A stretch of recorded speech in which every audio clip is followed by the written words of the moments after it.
দেশ বিদেশের বাছাই করা খবর নিয়ে সর্বদাই সত্য সন্ধানী ই নিউজ ভারত।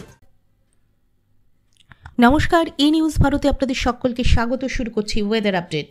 বঙ্গোপসাগরে তৈরি হয়েছে নিম্নচাপ। দক্ষিণবঙ্গে ঝড় বৃষ্টির সম্ভাবনার কথা আগেই জানিয়েছিল আবহাওয়া দপ্তর।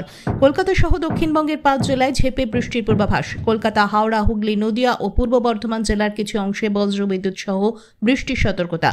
বঙ্গোপসাগরে তৈরি হওয়া নিম্নচাপ এই মুহূর্তে অবস্থান করছে মধ্য বঙ্গোপসাগরে। ধীরে ধীরে এই নিম্নচাপ উত্তর দিকে অগ্রসর হবে।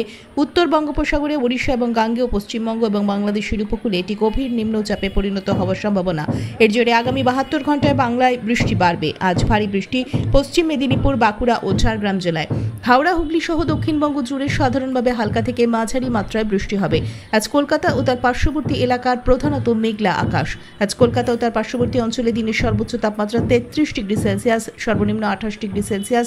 আপেক্ষিক আর্দ্রতার পরিমাণ 86%, অনুভূত তাপমাত্রা 37 ডিগ্রি সেলসিয়াস। ব্যুরো রিপোর্ট, ই নিউজ ভারত।